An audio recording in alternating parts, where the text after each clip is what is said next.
vamos falar sobre, mais uma vez, aquilo que a gente chama de escalada de tensão, né? Novos ataques entre Estados Unidos e Irã. O Estreito de Hormuz foi fechado novamente depois de um ataque americano contra Teherã. A gente sabe que esse é o principal caminho, a principal rota para o transporte mundial de combustíveis. Já tinha sido fechado, voltou a ser aberto e é a moeda de troca, como é que a gente pode dizer, enfim, a chantagem que Irã tem para usar contra os Estados Unidos. Chantagem tem uma conotação mais negativa, mas é o que eles têm ali em favor deles e que será fechado sempre que o Irã quiser. Para a gente entender, então, esse novo capítulo na guerra no Oriente Médio, vamos conversar aqui ao vivo com o professor Vitélio Brustolin, que é professor de Relações Internacionais da Universidade Federal Fluminense, da UF, está ao vivo no TMC 360. Professor, bom dia. Obrigada por estar aqui com a gente.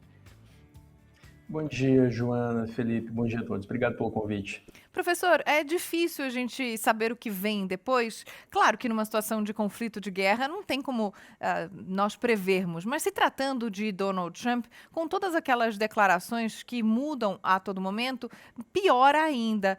Neste momento, o fechamento do Estreito de Hormuz indica que a guerra piorou ou pode ser mais uma fase que já, com a discussão sobre o cessar-fogo, ela melhore novamente?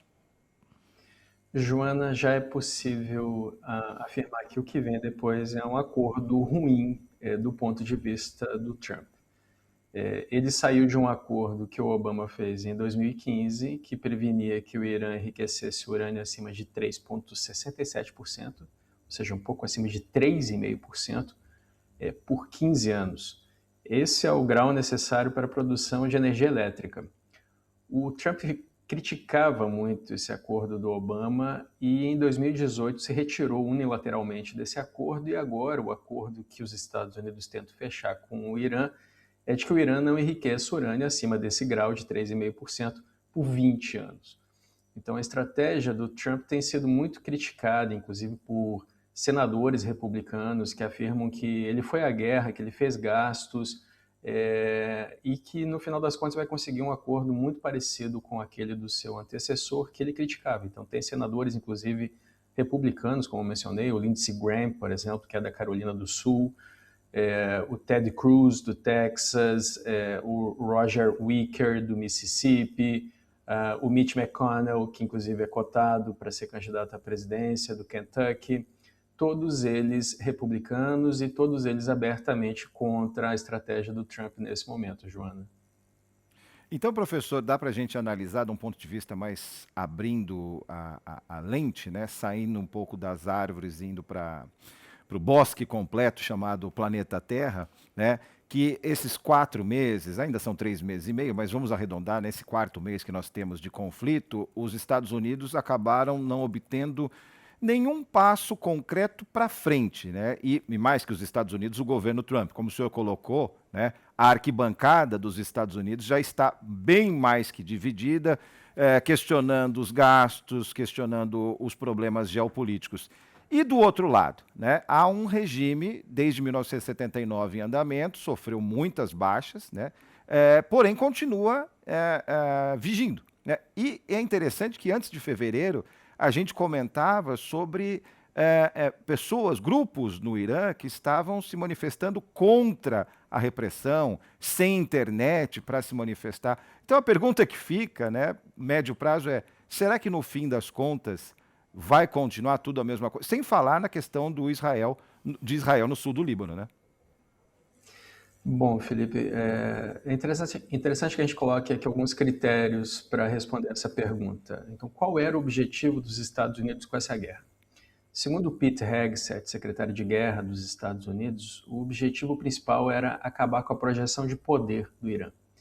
Então, os Estados Unidos claramente não atingiram esse objetivo porque o Irã continua projetando poder, fechando o Estreito de Hormuz e afetando 20% do suprimento mundial de petróleo. Os Estados Unidos bombardearam fortemente o Irã. O Irã tem um regime ditatorial que oprime a própria população abertamente. O regime assumiu que matou mais de 3 mil pessoas depois de 28 de dezembro do ano passado. Os hospitais no Irã dão conta de que esses números poderiam superar 30 mil mortos. Então, é um regime que nós sabemos que tem pouco apoio da população, chega a ser 15% apenas o apoio. O próprio Pezeshkian, o presidente do Irã, assume que 14 milhões de pessoas apoiam o regime, mas o Irã tem 92 milhões de pessoas. Agora, veja, o que é criticado é a estratégia que o Trump empregou junto com o Netanyahu para essa guerra.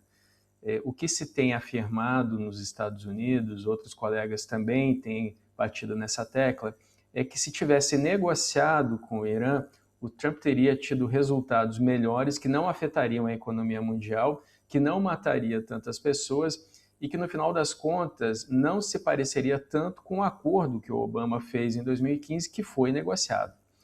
Então, toda a questão o Irã é um regime ditatorial, existe um consenso nos Estados Unidos de que é uma ameaça aos Estados Unidos, porque desde 79 ameaça atacar os Estados Unidos, chama os Estados Unidos de grande Satã, Israel de pequeno Satã, mas a estratégia que o Trump empregou é muito questionada. E, ao mesmo tempo, tem o Netanyahu, que vai passar por eleições agora, no máximo, em 27 de outubro em Israel, eu digo no máximo porque elas podem ser antecipadas para setembro, o parlamento aprovou isso, que promove uma guerra no sul do Líbano contra o Hezbollah, que é um braço do Irã no sul do Líbano.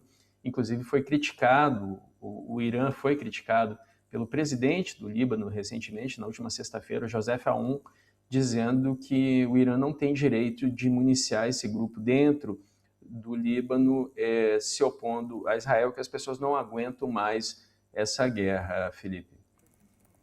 Muito bem, professor Brustolin. Eu tenho a suspeita de que nós ainda vamos conversar, né, nas próximas semanas sobre esse assunto e sobre as consequências. Muito esclarecedora essa sua visão. Faz a gente olhar de uma maneira geral para o que está acontecendo no mundo e não só no Estreito de Hormuz. Muito bem colocado pela Joana como aquela moeda de troca num primeiro momento, no balcão da negociação, mas tem muito mais coisa aí, a gente sabe disso, né? Muito obrigado pela sua conversa conosco aqui na nossa TMC. Um grande abraço, bom dia. Obrigado pelo convite, bom dia a todos.